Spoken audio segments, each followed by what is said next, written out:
So, welcome back everybody after the lunch. Hopefully you have sort of rested a little bit and are full of energy for the afternoon session. We are going to spend about 3 hours talking about what we call here prosodic phonetic features. This is a very broad title, and the scope of this afternoon talk is going to be quite broad. I'm going to be talking about sort of basic and phonetics features, basic principles of speech production, source filter theory. I'm going to be talking about some prosodic correlates like fundamental frequency and intensity in particular. I'm going to be talking about a little bit about the principles of extracting intensity and F0 from speech recordings. I'll show you Praat. We are not going to be using it today. We will come back to Praat tomorrow, but we'll talk about that when we get there. And I'm going to a little bit hopefully touch upon the basics of deep network machine learning technology for obtaining sort of all sorts of representations, a little bit black box representations of speech. Now, these 5 slides essentially cover, these 5 points essentially cover the full curriculum of Master of Phonetics. So that means that I will not be able to go into any deep detail on any of those things. I will make, for the phoneticians among us, you will notice that I will make maybe a simplification or two every now and then here. Bear with me, of course, if you have any questions, feel free to point that out. But the main aim of this talk is essentially to get everybody to more or less the same boat. The people who do not study phonetics, who are not phoneticians, maybe linguists, maybe people from machine learning background, from computer science background, will roughly have an idea what we are talking about when we mention things like fundamental frequency. Formants, I will talk a little bit about the formants, despite of the earlier discussion. So everybody kind of have a rough idea of what we are doing.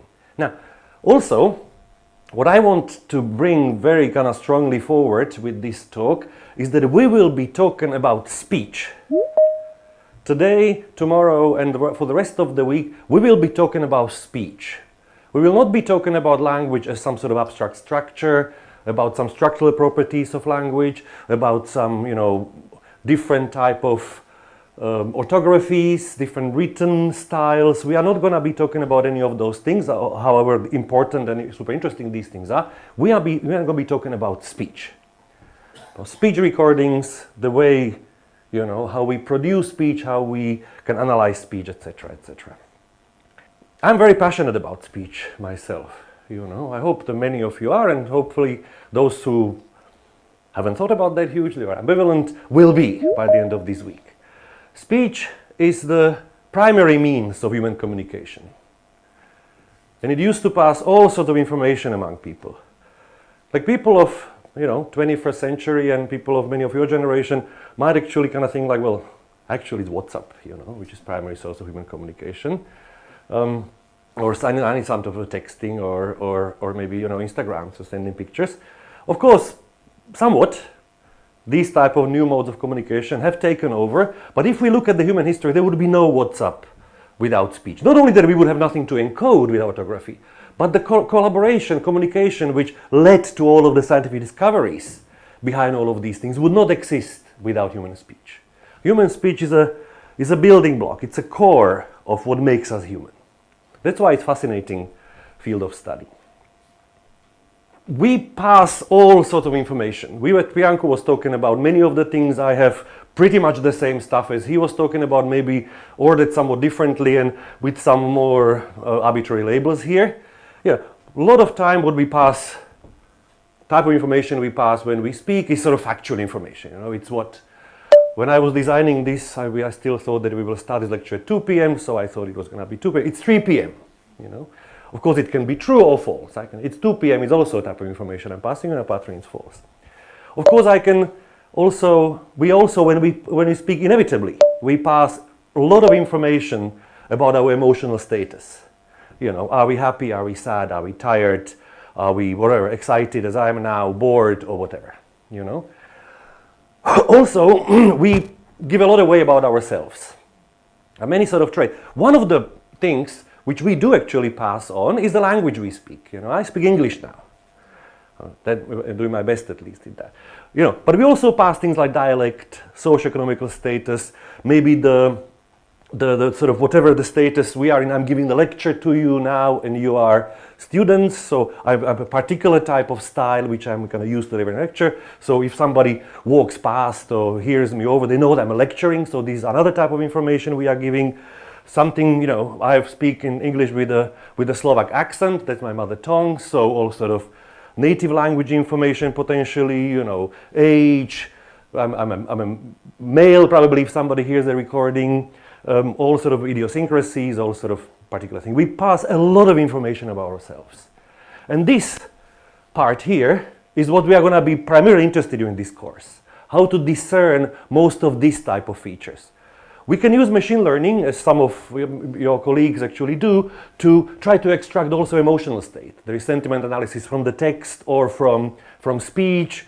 People can try to actually encode, create some speech synthesizers in order to, you know, be able to announce some factual information. All of these things are done in speech research, in speech technology. But for this particular course, we are mostly looking at these type of traits in speech, which are there in speech. Almost the stuff which are there in speech and not in a text, if you know what I mean. In a speech and not in a situation. Those type of things. There is, as I said, there's a lot of information, a lot of different influences on speech. So all of these are mixed together, and this mixing of these things together leads to tremendous variation in speech. When I say something, I repeat the same sentence 7 times, it's always different. When Priyanku repeats the sentence after me, or if I heard it, it's gonna sound very different. If I do it tomorrow, it's gonna be very different.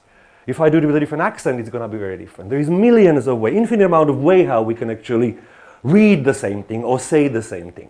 There are some examples of different, well, let's see how it works. I'm going to press the button, it should play. It might be deafening, might be, let's see. Kids are talking by the door. This English sentence, right? Kids are talking by the door.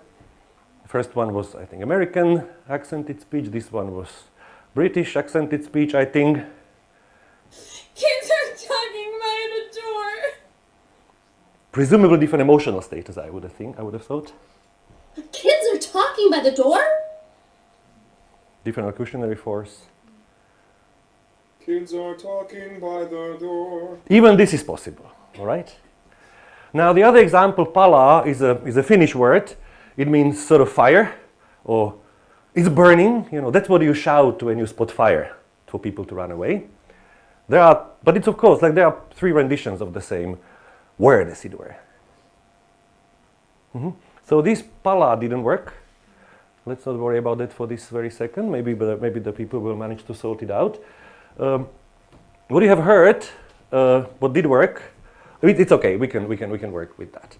What we have heard is the north wind and the sun.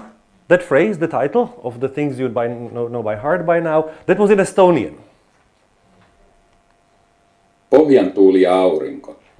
The same phrase in Finnish. Aslanko. Severak Aslanko, it was myself. Again, it swallows the first part usually. Same thing in Slovak. There's going to be now a portion of Assamese. Papa Arubeli. You know. So this was again sort of the same factual message in 4 different languages. If we had chance and if it was sort of easier, we could play with these things. You could have probably discerned that Estonian and Finnish were somewhat more similar to each other than either of them was to Slovak or Assamese, because they are related languages. So they have a different word for sun. One is paikke and one is aurinko, so that would not work. But one says for the north wind, one says pohjoistuul, and the other one says, what is it? Pohjantuul or something like that. Pohjoistuuli and pohjantuul. So those are closely related things. So there are different degrees of how similar these things are. By the way, these are 3 readings of the pala. One is just pala, the other one is pala, and the other one is pala. Again, different type of renditions. Now, so there is, how can we zoom into this type of variation? How can we investigate it? So there I'm going to give you 3 relatively naive sort of silly steps which we are going to try to follow. First of all, you just want to record the speech, right? So we use some recording device. That's what we asked you to do. So hopefully most of you had managed and had some good experience with that. So we know how to do that. We kind of essentially by recording we create some sort of a waveform, or we store some sort of a waveform which contains sort of sound pressure variation over time, as a matter of fact. So it's when sound is propagated by the changes in sound pressure, and our ears can detect this change in sound pressure, and the waveform sort of logs those changes of sound pressure. This is slightly higher pressure than apua. This is slightly higher pressure than surrounding things like lower pressure, those type of things. Sura, okay. It's stored usually in some digital form, waveform, MP3 or whatever, and it can be analyzed using signal processing tools. This just brings us to sort of second point I'm trying to make. Once we record sound and we get it to this type of digital form and store it somewhere, we have numbers. We translated this linguistic knowledge, sound pressure variations and what have you, to numbers. You might notice one of the first slides, Priyanka, I've shown you that my original degree is in mathematics, so I get quite happy when I managed to translate something to numbers. So a lot of the stuff which we are going to be talking about today is how to actually represent all sort of phenomena in numbers. Don't be scared. I will have one formula to you to throw you, but just for a good measure. We will not analyze the formula. Actually, my point will be something different about the formula. So, yeah. Sura. Okay. Now, second step, after we recorded the speech, we need to process the speech signal, extract some sort of characteristics of that, store them, maybe, whatever, figure out what we want to extract them, and store them for the future processing. I'm going to be mostly talking about this type of aspect today. And after that, we might want to analyze the variation, analyze the numbers we actually extracted. So that's what the rest of the course is going to be. There are some little previews of whatever pictures we might be showing you for the next following days. Before we talk about the analysis, and we are not going to actually analyze much, I'm going to give you more kind of first principles of the analysis, and hopefully we will all install our prats tonight, and tomorrow afternoon we can do a little bit of the analysis. We can look at our files, the files you recorded, each of your own. We can chop them, extract some contours and things like that. But first let's talk about how speech is actually produced, because this has direct relevance to the way how we analyze that. So the basic, we call it a model, source filter model. That's a basic image of how speech is produced. Although there is this model work of all the speech scientists and phoneticians sort of take this as a fact. Although it was coined by Gunnar Fant in the 60s. So it was invented as it were, but like everybody takes it as a obvious thing how we produce speech. So the major articulator, there is many articulators, many physiological units involved in speech production. The biggest one of them, and in some sense the most important, is our lungs. Our lungs provide the energy. They are the pump for the thing. They take most energy and they provide the energy. The lungs are controlled by actually surprising amount of muscles. We are talking about dozens of muscles which make sure that while we breathe out, we don't collapse and things like that. So they have to compensate for all the changes. So it's a complicated process, but essentially what we do, we breathe out. When we breathe out, the air passes through vocal folds. I'll talk about that a little bit more detail, and they start vibrating. What those vocal folds produce is called the source, voice source. The voice source should sound something like this.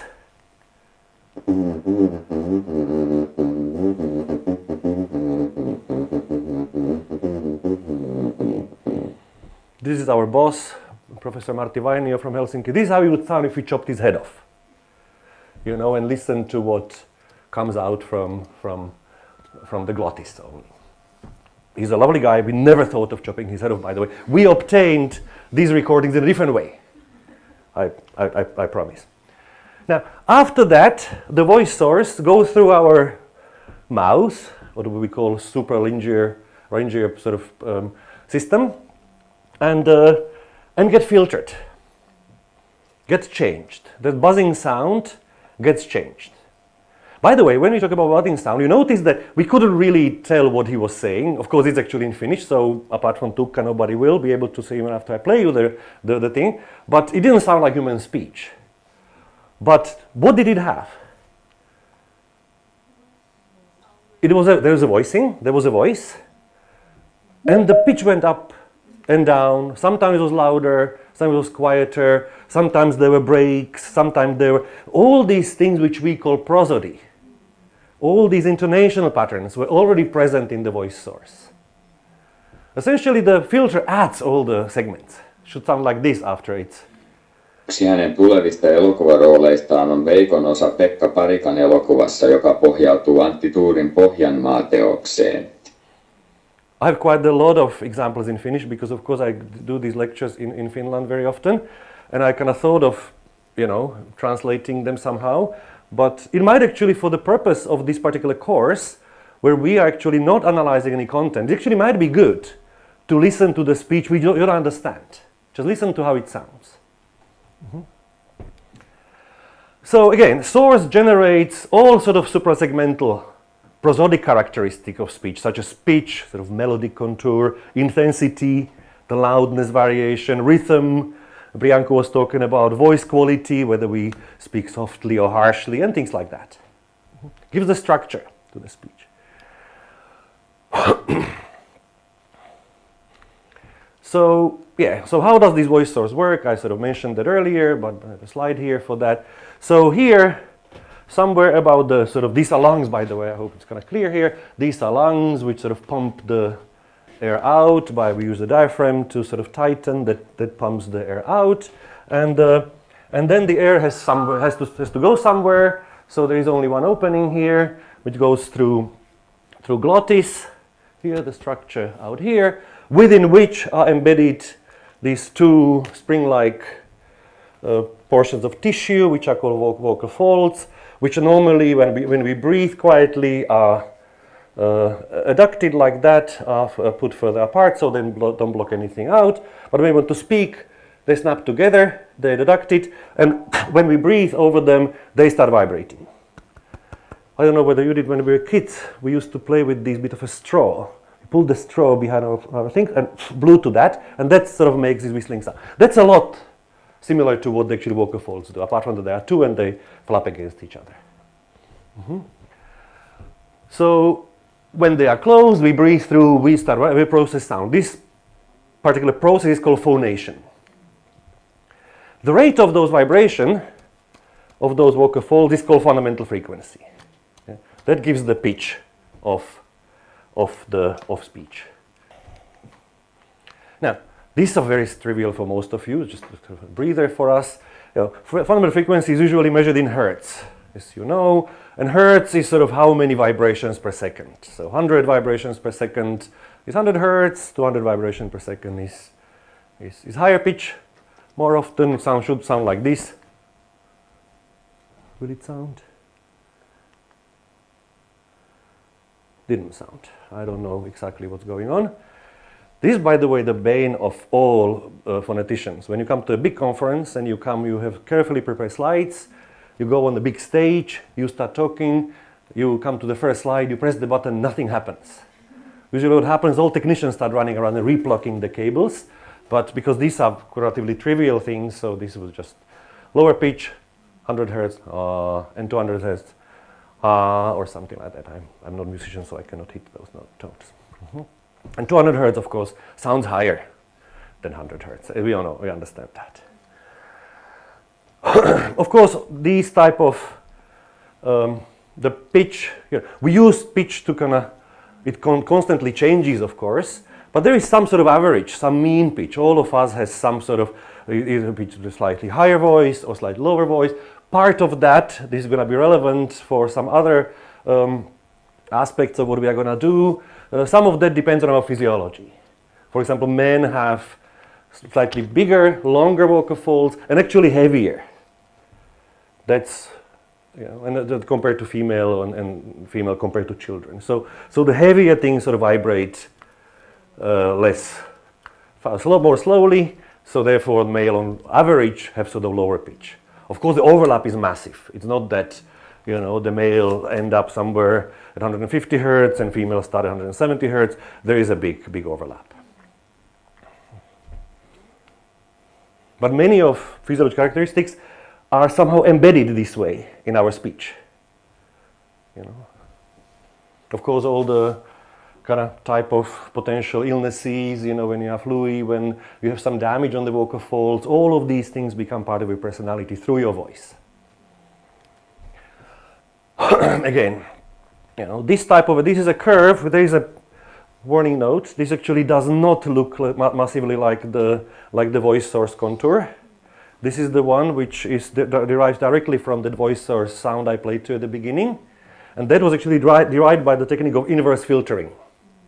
It's a sort of rather complicated mathematical signal processing technique which sort of removes the consequences of the filter from the source. And that one would produce this type of a contour. You can see these type of pulses very clearly. Each of these, which way did we go? Yeah. Each of these pulses means one opening and closing of the vocal folds. Well, it's actually not like that. It's like this. This means breathing in. You know, it's like little vibration. So open, closes, and usually stays closed a little bit, and then opens, closes, stay closed a little bit. And how often they happen, yeah, that's the frequency. Another sound, not successful, doesn't matter. Of course, you know, these are very simple things, but it's just good to kind of remind them ourselves. Sometimes the vocal folds vibrate more frequently, sometimes they vibrate less frequently. So when they're more frequently, it's higher pitch, less frequently, lower pitch. If this played,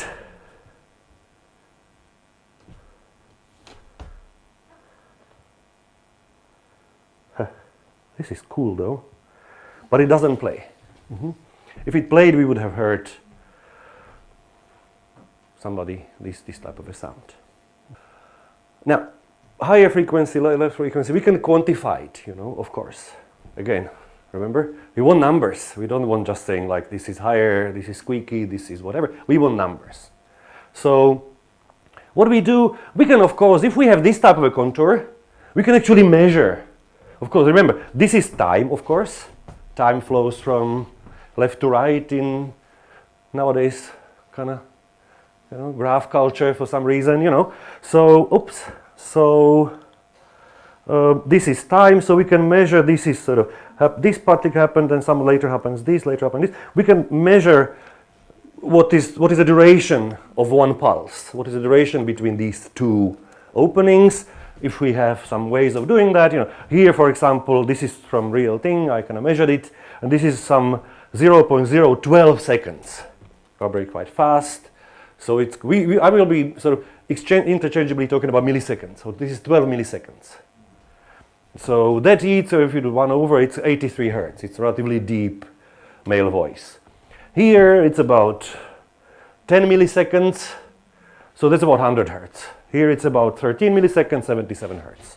Something like that. So at each point we can actually evaluate the pitch. We can put a number to that.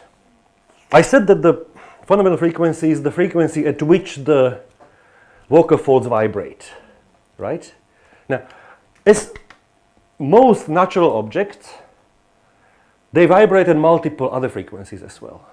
You might remember from some physics classes or music classes that when you pluck a string, guitar string, it vibrates on the frequency which is somehow dependent on its length and the mass, and it also vibrates at other frequencies, usually double of that. So the string vibrates like this, the full string, but also vibrates in this way, and also vibrates in triple time.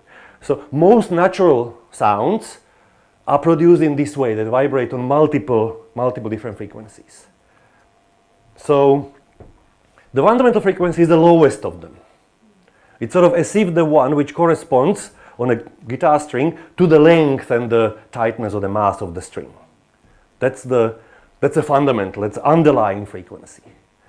But it vibrates also on other frequencies, usually somewhat less vigorously.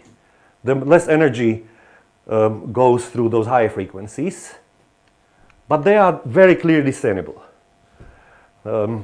Usually those which are multiples of the fundamental frequency. So if we have a string which vibrates at 100 Hertz, it will also vibrate at 200 Hertz and 300 Hertz and 400 Hertz, etc., etc. 1000 Hertz, 2000 Hertz, and all of that. More quietly than on these previous ones, but they are all there. All of these frequencies are there. They are called harmonics. These are harmonics of the string or of the sound source. This is a different type of picture. This is actually, I didn't want to, that's why when we were talking about the formants earlier today, I was a bit reluctant to go to the formants, because if we want to introduce formants more technically precisely, we need to start talking about spectral analysis of things. And that's super useful. For many of you, of course, this is very, very natural thing and you are used to doing that. But for some people, this might be a little bit too technical and it's not particularly central for our course. So I kind of was a little bit reluctant, but there are a couple of slides when I talk a little bit about sort of spectral analysis, and this is one of them. So this is now not time. Previous slide, this slide is time, the x-axis. This slide is not time. These are frequencies. So we as if calculate all the, at what frequencies the things vibrate at given time. So this string would vibrate, it's probably extracted spectral slice from somewhere here.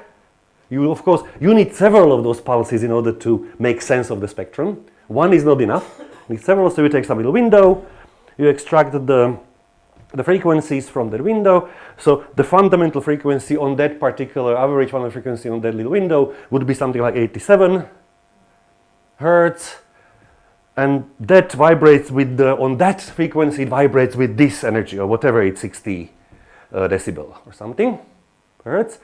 Now, but it also vibrates at sort of roughly double that. And also vibrates at roughly triple that. And roughly quadruple that and all that, with less energy. There is a particular slope how the energy dissipates with progressive harmonics that also has an equivalent in terms of voice quality. The steeper the slope, the softer the speech is. When I speak like this, the major, there is very little of those higher harmonics left. When I speak like this, there is a lot. I lift the spectrum. There is a lot of energy in a high portion of the spectrum.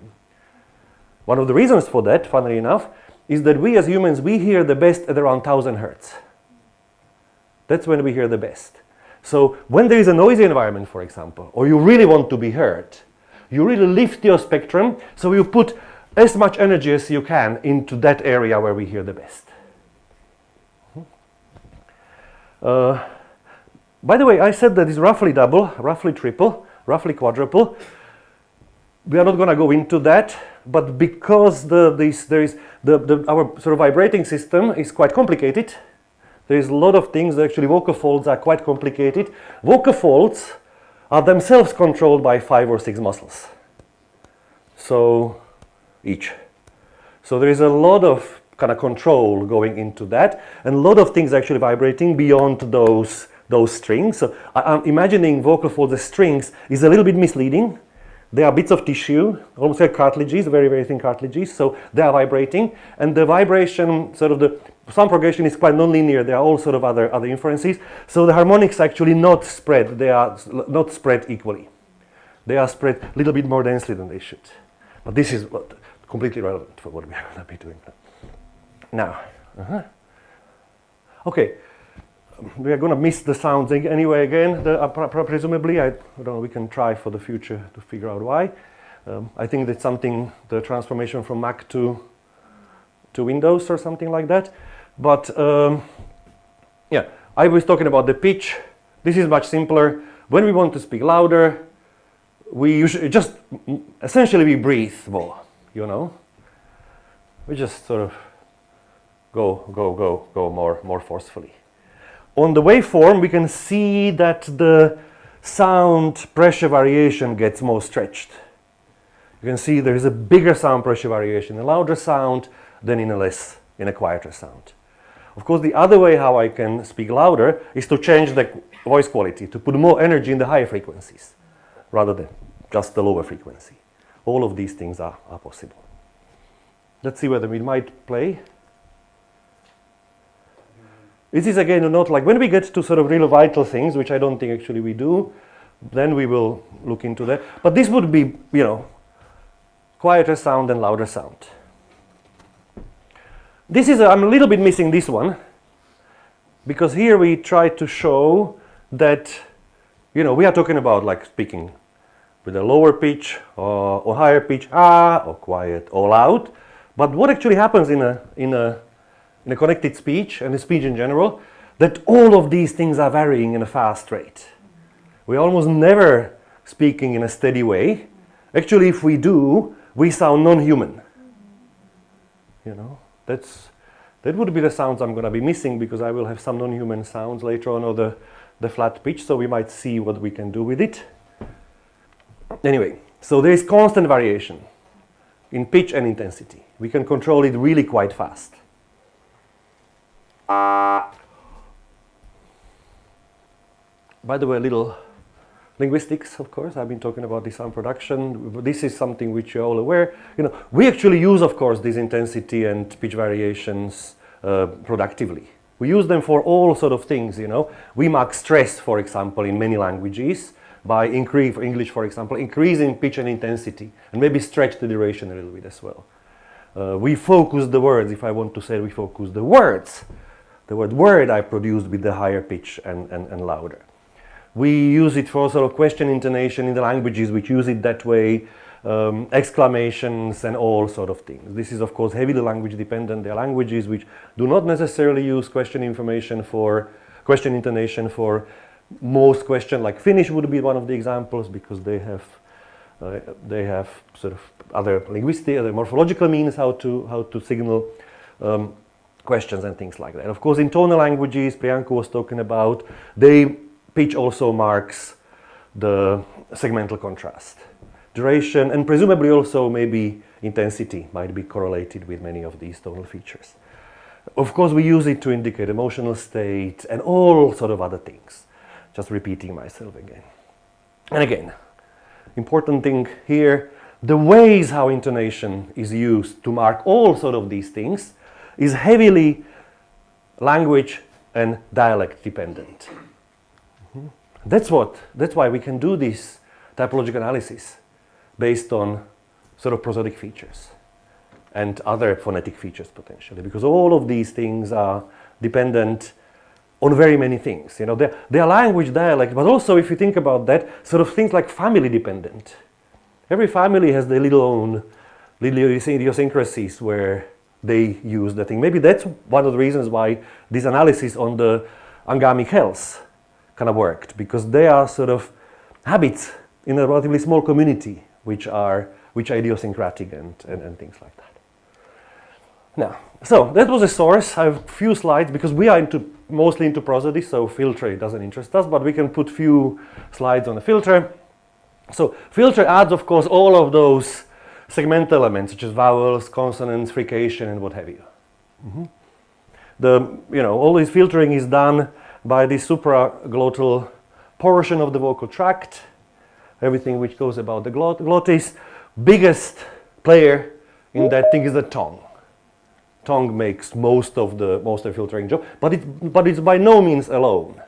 Lips do a lot, even the teeth, if you have them, the little flap, which is called velum, which can open and close your nasal cavity, because we speak as much with nose as we speak with the mouth. But we can opt out from speaking through the nose, as you know, so then we kind of speak through the mouth only. And there are many other little cavities and nooks and nicks which can also make some difference. This type of filtering and type of sort of speaking using the vocal tract as a filter requires unimaginably complex coordinative system, coordination among all of those things. All of us are sort of Olympic level athletes in speaking. The amount of coordination we need to learn how to speak, it's equivalent to some Olympic level gymnasts. This is still something which we don't fully understand. The tongue itself, depending on count, consists of something between 12 and 60 muscles. And we don't even know how they innervate it very well. So this is a bit of a mystery how we actually do that. So this is more something about, I have another slide on this. So all of these constellations of the vocal tract create some sort of constrictions or narrowing some places, which then serve to amplify some frequencies in the voice source and suppress the others. And that's what we perceive as the vowel quality. So this is the voice source, and this is what comes out from the mouth after it's been filtered. You can see that the contour is much more complicated. A lot of things being sort of added on, although in fact things were actually subtracted rather than added on. But it becomes much more complicated, and the particular sort of very precise type of shapes would, if we knew how to do that, kind of somehow are related to what type of vowel quality, what type of filter is in that type of time portion actually applied. So this would probably play. But what's actually more important is that different sort of shapes, in this particular case, if we think only about the vowels, different shapes of the tongue lead to creating constrictions, these narrowings at different portions, and that has a consequences of sounding different, or imparting some particular type of vowel in this particular case quality. So how this is sort of, again, this is the performance, promised performance slide. So vocal tract filters out, so this is the voice source. This is some sort of vocal tract here. This is a cartoon picture, but it's very, very, very pretty and very good picture. It sort of filters out, it lets some particular frequencies through, actually magnifies them, and blocks the others. Mm-hmm. And these peaks, this is like a spectrum here. The peaks in the spectrum are called formants. We usually look at the first three formants. Sometimes for machine learning purposes, machine doesn't matter, more number the happier. We give them fourth and fifth formant. Formant extraction is a tricky engineering task, tricky signal processing task, it's not trivial. So, yeah. But we can sort of give, essentially what we normally give to the machine is the resulting spectrum rather than formant numbers. But for slightly smaller scale and more targeted phonetic analysis, it's much more useful to use formants. Because of course, if you have little data or sort of very precise question, more data might be detrimental because there's a lot of noise in those. So we often extract the formant. And we know how the formant, these are numbers usually expressed in hertz, portion of spectrum. This one is somewhere around 500, this one is somewhere around 1000, 1500, this one is somewhere around 2000 hertz.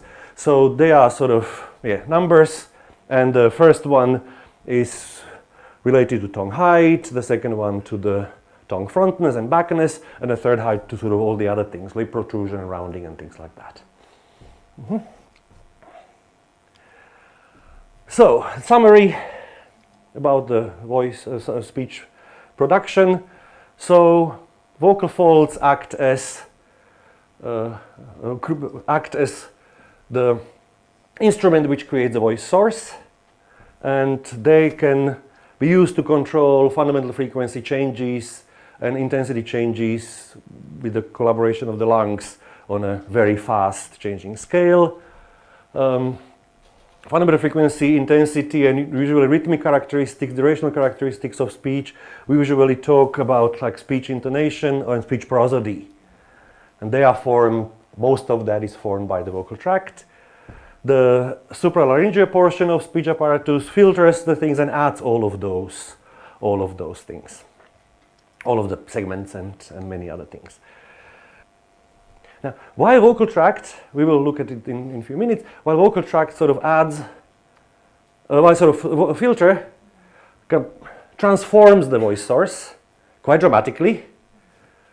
Usually, the original pulses are sort of preserved in some particular way. So we can actually analyze, we can actually extract them from the finished, from the filtered sound waveform. We can actually extract those things. That's what we are going to be looking at in a few minutes.